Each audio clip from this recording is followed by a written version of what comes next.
Brasil sempre viu a Amazônia como um lugar desabitado. Nos anos 70, na época da ditadura militar, o governo tentou desenvolver e ocupar a Amazônia a qualquer custo, abrindo estradas como a Transamazônica e construindo usinas hidrelétricas como o Tucuruí. A mentalidade que existia naquela época e que era repetida pela propaganda oficial era que a Amazônia era uma terra sem gente para uma gente sem terra. A narrativa do arqueólogo Eduardo Góes Neves, professor do Museu de Arqueologia e Etnologia da USP, está na série Amazônia, Arqueologia da Floresta, do canal Sesc TV, dirigida por Tatiana Toffoli. Disponível no YouTube, ela traz a história antiga da Amazônia. Do mesmo modo que existe uma história antiga lá no Mediterrâneo, na Europa, por que não pensar no Oriente Médio numa história antiga aqui para esse lugar que é o Brasil hoje em dia, né? Existe uma história que é muito mais profunda, mais antiga, que tem dezenas de milhares de anos e que começa quando os primeiros ameríndios chegaram aqui, né? Certamente há mais de 12 mil anos atrás.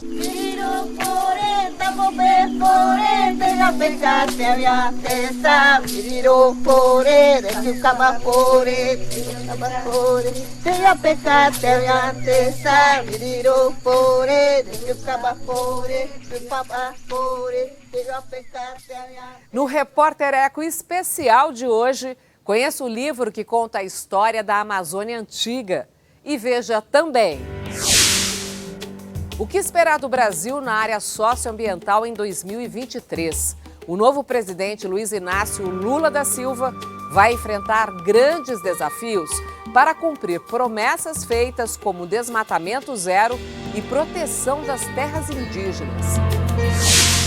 A Rede Observatório do Clima analisa as dificuldades para o nosso país deixar de ser o vilão das emissões de gases do efeito estufa e voltar a participar dos esforços internacionais para conter o aquecimento global.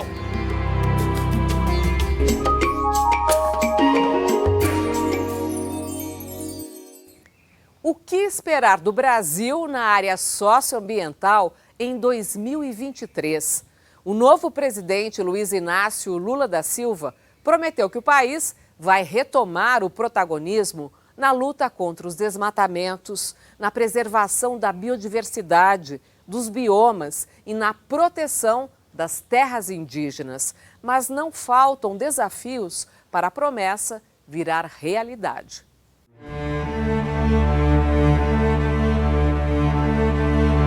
O saber e as práticas ancestrais são as armas dos povos indígenas para manter a floresta viva. A relação sábia e respeitosa com a natureza é um patrimônio desses povos originários, uma enorme contribuição na formação da sociedade brasileira. E, apesar de tudo, eles são vítimas de violência histórica. Invasão de terras por garimpeiros e madeireiros ilegais que promovem desmatamento, contaminação dos rios por mercúrio, perseguições e assassinatos. Nos últimos 4 anos, não houve demarcação de nenhum centímetro de terra indígena. Para Juliana Batista, advogada do ISA, Instituto Socioambiental, a postura do governo Bolsonaro permitiu que o crime organizado avançasse sobre a floresta amazônica. O que a gente viu nos últimos anos foi um governo que descumpriu reiteradamente a legislação, que ela é protetiva da natureza, que ela é protetiva das terras e dos povos indígenas. O que a gente viu foi um governo que deu uma licença social para que as pessoas pudessem invadir, né? O que ele dizia era: invada mais, que eu não vou fazer nada. Então, o crime organizado que atua na Amazônia, e a gente não pode ter dó do crime organizado que atua na Amazônia, porque eles também estão envolvidos com tráfico de drogas, de armas, de pessoas, e isso é muito grave, ele precisa ser combatido. A gente tem aí um problema que afeta os povos indígenas, que afeta as terras indígenas, mas que também afeta a soberania nacional. Historicamente, o desmatamento é muito menor nas terras indígenas, justamente porque estes povos preservam as florestas. Mas fora delas, a destruição segue batendo recordes. Dados do DETER Sistema de Alerta de Desmatamentos do INPE, Instituto Nacional de Pesquisas Espaciais, revelam que de janeiro a outubro de 2022, a Amazônia perdeu 9.494 quilômetros quadrados de vegetação nativa, o pior cenário desde 2015. A devastação ambiental foi muito além da floresta, segundo Leandro Ramos, diretor de campanhas do Greenpeace Brasil. Falando especificamente da Amazônia, os últimos dados mostram isso. Dados de novembro mostram que foram mais de 120 mil campos de futebol desmatados só esse ano. A gente fala muito do Dia do Fogo, que aconteceu em 2019, uma ação criminosa e orquestrada de queimadas ilegais no estado do Pará. Então, de certa forma, é quase que tristemente mais do mesmo. E o desastre ambiental ele não ficou limitado à Amazônia. O Cerrado queimou em níveis recorde esse ano, também de acordo com o Instituto Nacional de Pesquisas Espaciais. O Pantanal, com as mudanças climáticas, o solo mais seco, mudança nas chuvas, também tem enfrentado uma mudança na dinâmica dos incêndios. E essa situação não é um acidente. O fato da gente ter visto recorde atrás de recorde nos últimos anos é resultado de uma política que é pensada na destruição ambiental. A destruição do bioma afeta diretamente a vegetação e os animais. O ritmo do desaparecimento de espécies no planeta nunca foi tão rápido. Cientistas estimam que cerca de 1 milhão de espécies da flora e da fauna estão ameaçadas em todo o mundo e alertam para o perigo da sexta extinção em massa. Uma crise da biodiversidade anunciada, segundo Maria Cecília Veide Brito, diretora de Relações Institucionais do Instituto Ecos. A crise da biodiversidade é uma crise que já vem se estendendo de algum tempo e o que a gente enxerga é que ela não tem diminuído, ela só tem aumentado. Se a gente compartimentar os ambientes onde as espécies vivem, as espécies animais, vegetais, de micro-organismos, a gente pode enxergar o seguinte: no ambiente terrestre, nós temos, no caso brasileiro, um contínuo desmatamento de novas áreas para a instalação de agricultura, pecuárias, cidades, estradas, hidrelétricas. Todos esses processos acabam fazendo com que o espaço de vida dessas espécies seja diminuído. O que esperar para 2023? O Brasil deve voltar ao protagonismo da cena ambiental mundial. É a promessa do novo presidente. Luiz Inácio Lula da Silva assume com um novo ministério, o dos povos originários, e acena com desmatamento zero. Não será fácil. O novo governo vai enfrentar muitos desafios pela frente. Agora, o que nós temos que fazer imediatamente é revogar uma série de medidas infralegais, principalmente, mas algumas legais também que foram feitas nesse último governo, que foi um desastre para a questão ambiental. Além disso, nós temos que reforçar os institutos como o IBAMA, o ICMBio, o Serviço Florestal Brasileiro, a Agência Nacional de Águas, que foram sucateados não só nos seus recursos, mas também no seu pessoal, e isso é urgente. Seria um primeiro passo super importante para conseguir cortar esse ciclo da grilagem que abre caminho para as outras manifestações que a gente vê na Amazônia, né? A destinação de terras públicas não destinadas, eu acho que conseguiria conter ou responder à principal pressão que a gente vê hoje na Amazônia, promovendo essa dinâmica de desmatamento. A gente espera que o Estado retome a agenda de demarcações, retome a agenda de proteção territorial, né, e retome uma agenda de proteção de direitos e, principalmente, inaugure um novo tempo de diálogo verdadeiro, de boa-fé com esses povos, né, e traga realmente eles para serem protagonistas da sua própria história, da sua própria vida e também dos destinos políticos do país. Eu tenho que ter esperança, que a mudança é possível e que ela vai acontecer logo. Esse é o desafio e essa é a crise que está posta e a qual a gente tenta responder. E a gente só vai dar conta de encontrar essa resposta se a gente acreditar que ela for possível, né? Eu acho que tem muita gente se mobilizando e trabalhando para que essas respostas sejam possíveis e viáveis. E eu acredito que sim, eu acredito que elas são, porque elas precisam ser.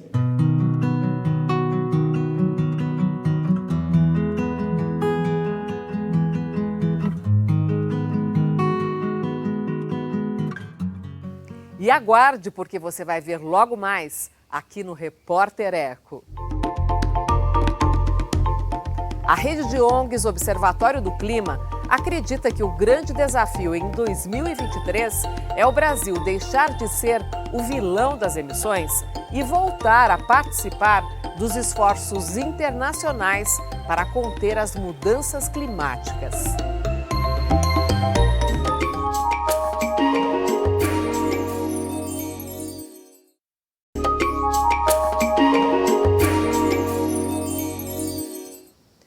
O Brasil está entre os maiores emissores de gases de efeito estufa do mundo. A rede de ONGs Observatório do Clima acredita que o grande desafio será o país deixar de ser o vilão do aquecimento global e integrar as iniciativas mundiais para conter as mudanças climáticas.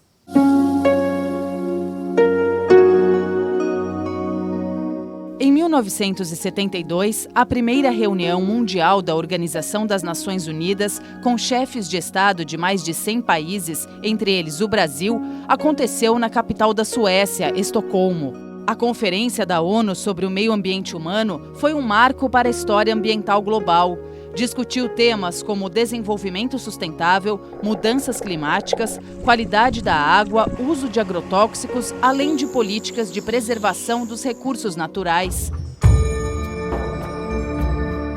50 anos depois, a Cúpula do Clima de 2022 no Egito, COP27, teve poucos avanços em um debate que se arrasta há décadas, embora tenha como pano de fundo a maior crise ambiental da humanidade, o aquecimento global. A sexta série de relatórios do IPCC, que começou a ser publicada em agosto de 2021, mostra dados muito claros da gravidade da crise, né? Ela não vai chegar, ela já chegou. E nesse quadro, as conferências anuais do clima têm sido muito fracas em termos de empenho real para a redução das emissões, né? Se todos os países signatários do Acordo de Paris cumprirem os seus documentos nacionais, e eles não estão cumprindo, se todos cumprirem, a gente está muito longe de estar num patamar de alcançar a meta de ficar abaixo de 1,5 grau de aumento de temperatura. A emergência climática é o resultado do aumento da temperatura média da Terra, causado pelas ações humanas, como a queima de combustíveis fósseis e desmatamentos, que intensificam a emissão de gases de efeito estufa. O problema afeta a todos no planeta, mas os países em desenvolvimento são os que mais sofrem. Houve um avanço na COP27, com certeza um avanço, que é a aprovação da criação de um fundo de perdas e danos, em que aqueles países que sofrem mais as consequências das mudanças do clima vão poder ter compensações. Em 2015, o mais importante documento que trata do combate às alterações do clima, o Acordo de Paris, foi assinado por 195 países na França, como resultado da COP21. O Brasil se comprometeu a reduzir os poluentes em 37% até 2025 em relação aos níveis de 2005 e 43% até 2030, mas está longe de atingir as metas. Falando de metas climáticas, como o Brasil está hoje? No Brasil, nós temos características bem claras em relação às nossas emissões que nos diferenciam da maior parte dos países. Praticamente metade das nossas emissões são associadas a desmatamento, com o desmatamento na Amazônia representando um percentual grande disso. Desmatar sem autorização é crime. E mais de 90% do desmatamento que ocorre no país não tem autorização prévia. Então, é como se a questão climática fosse quase um caso de polícia. As populações que estão nessas regiões, elas têm que receber apoio para produzir, para ter renda, porque senão você não controla o desmatamento e outros ilícitos ambientais. Somando o desmatamento com as emissões da agropecuária, principalmente do metano do gado, nós temos mais de 70% das emissões brasileiras.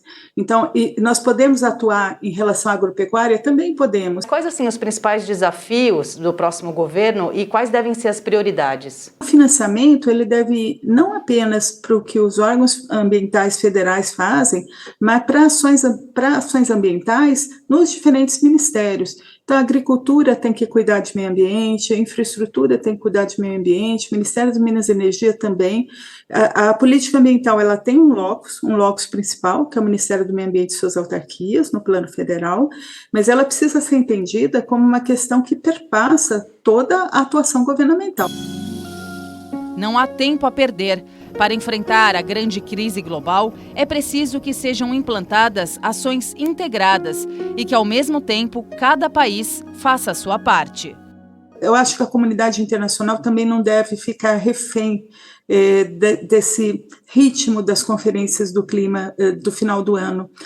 Poderiam haver várias negociações entre os países, né, entre os diferentes grupos de países, para compromissos em subgrupos, não necessariamente dos 195 países signatários do Acordo de Paris.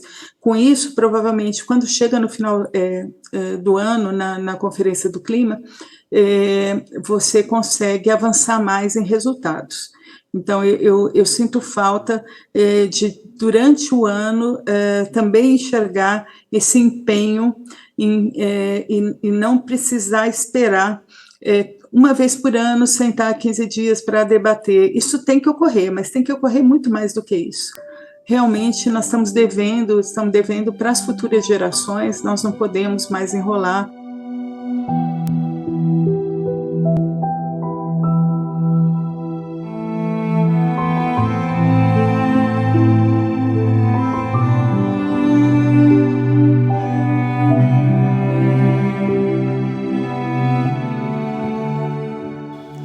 Veja a seguir, aqui no Repórter Eco. A história da Amazônia Antiga, livro baseado em pesquisas do arqueólogo Eduardo Góes Neves, revela que ancestrais dos povos indígenas viviam na Amazônia há mais de 12 mil anos.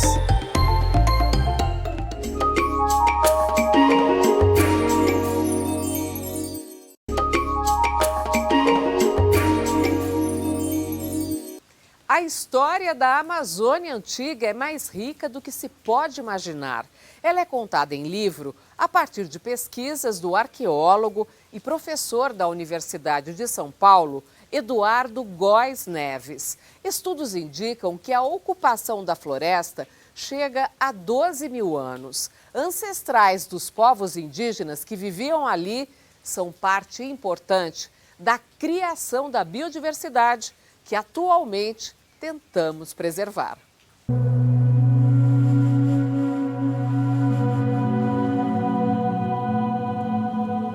O Brasil sempre viu a Amazônia como um lugar desabitado. Nos anos 70, na época da ditadura militar, o governo tentou desenvolver e ocupar a Amazônia a qualquer custo, abrindo estradas como a Transamazônica e construindo usinas hidrelétricas como o Tucuruí. A mentalidade que existia naquela época e que era repetida pela propaganda oficial era que a Amazônia era uma terra sem gente para uma gente sem terra. A narrativa do arqueólogo Eduardo Góes Neves, professor do Museu de Arqueologia e Etnologia da USP, está na série Amazônia, Arqueologia da Floresta, do canal Sesc TV, dirigida por Tatiana Toffoli. Disponível no YouTube, ela traz a história antiga da Amazônia. Do mesmo modo que existe uma história antiga lá no Mediterrâneo, na Europa, por que não pensar no Oriente Médio numa história antiga aqui para esse lugar que é o Brasil hoje em dia, né? Existe uma história que é muito mais profunda, mais antiga, que tem dezenas de milhares de anos e que começa quando os primeiros ameríndios chegaram aqui né? Certamente há mais de 12 mil anos atrás. E nós temos alguns sítios arqueológicos com condições excepcionais de preservação, que são algumas cavernas, aqui no Brasil e também na Colômbia. Isso quer dizer que esses primeiros povos só viviam em cavernas? Não. Mas, na verdade, cavernas, elas criam microambientes protegidos, né? Elas são fisicamente protegidas pelo próprio teto da caverna, então a ação das intempéries, da erosão, ela é muito menos intensa, né? Em cavernas a gente encontra condições de preservação de materiais arqueológicos que são muito melhores. Há 3 décadas, o arqueólogo realiza pesquisas em diversas regiões da Amazônia. Há 15 anos, ao lado de especialistas em fauna, flora e outros elementos, escava o sítio arqueológico Monte Castelo, no rio Guaporé, Rondônia. O trabalho ali iniciou em 83 com o arqueólogo gaúcho Henrico Miller. A ilha de rio coberta de mata é, na verdade, um sambaqui. Comum nas regiões litorâneas, é um depósito de conchas e terra que revela informações importantes sobre povos antigos. Em alguns sambaquis da Amazônia, nós encontramos cerâmicas muito antigas, como é o caso do sambaqui Monte Castelo, onde a gente está trabalhando, que está no coração do continente. A gente tem cerâmicas que chegam a mais ou menos 5.800 anos atrás. Isso é uma coisa muito interessante, por algumas razões. Primeiro, porque as cerâmicas mais antigas de todo o continente americano estão na Amazônia, e também tem algumas no litoral do Caribe, na Colômbia, e no litoral do Pacífico, no Equador, mas são todas regiões tropicais. Estes aqui são todos vestígios da Amazônia antiga, fragmentos de cerâmicas que foram encontrados em regiões onde hoje ficam os estados de Rondônia e do Amazonas. Para chegar e descobrir esses marcadores do tempo, é fundamental a participação dos indígenas que vivem nessas regiões. Aqui, por exemplo, a gente tem peças que têm pelo menos 1.200 anos de história. Nós viemos para caçar aqui, daí nós vimos o buraco aí, feito, né? Tampado com lona. Daí tinha uma carta escrita que eles tinham deixado. Quando eu cheguei, daí minha mãe falou que o arqueólogo que tinha feito a escavação aqui tinha ido lá visitar eles lá. Falar o que era essa escavação, qual que era o significado dela, né? Qual que era a pesquisa que eles iam fazer. Às vezes, assim, conversando com as pessoas que vivem no entorno, a gente pergunta onde é que tem terra preta? Porque o pessoal gosta de fazer roça, cultivar nesses solos escuros, nas terras pretas, que são sítios arqueológicos. A gente chega naqueles lugares e vê o material cerâmico aflorando. Na verdade, as cerâmicas mais antigas das Américas foram produzidas primeiro na Amazônia. O que é muito interessante é que essas cerâmicas antigas são diferentes entre si. Então parece que a cerâmica foi inventada mais de uma vez. Isso é muito interessante também, por quê? Porque quando a gente olha para a Amazônia hoje aqui no Brasil, a gente tem uma relação de colonialismo interno, né? As pessoas acham que é uma região atrasada, que tem que ser desenvolvida a qualquer custo, né? Como se os trópicos tivessem sempre condenados a ter uma posição periférica, né? no concerto das nações, digamos assim. E se a gente olhar para a arqueologia, o que a gente vê é justamente o oposto, que uma série de inovações importantes aconteceram primeiro na Amazônia e depois se espalharam para o resto do continente. As descobertas estão no livro Sob os Tempos do Equinócio, 8.000 anos de história na Amazônia Central. Equinócio é como chamamos a linha do Equador, que define os trópicos. Os povos ameríndios estavam ali há muito tempo e, assim como os que viviam na Cordilheira dos Andes, onde hoje ficam Peru e Bolívia, criaram sistemas políticos e agrícolas. A investigação sobre plantas que eles consumiam sugere que a floresta que se vê hoje foi modificada por esses povos, que manejaram cultivos. Algumas unidades de conservação, não só na Amazônia, mas em outros lugares aqui do Brasil, elas têm um uso muito restrito. Não pode ter ninguém morando ali, né? Nem indígenas, por exemplo. Para nós, arqueólogos, isso não faz sentido, porque essa diversidade, essa biodiversidade que a gente quer preservar, se nós estivermos corretos, ela resulta também dessas populações. Então, se a gente expulsa esses moradores ribeirinhos, quilombolas, indígenas, uma outra coisa vai acontecer, né, no processo de evolução com aquele ambiente, e não aquilo que a gente queria preservar. Se a gente olhar para o mapa da Amazônia hoje, na região do Arco do Desmatamento, que vai desde o leste do Pará até o leste do Acre, a gente vai ver que o que sobrou de floresta em pé hoje em dia é basicamente terra indígena. A gente vive num mundo hoje em dia que valoriza a padronização. a homogeneização, né? E na verdade, essa nossa crença na padronização, ela está levando talvez à destruição do mundo, a um impacto socioambiental que é muito grande. Então tem uma lição importante para aprender, e de novo, a arqueologia pode contribuir, mas a gente tem que ouvir os povos da floresta, porque eles estão falando isso para a gente desde sempre, que é a valorização da diversidade.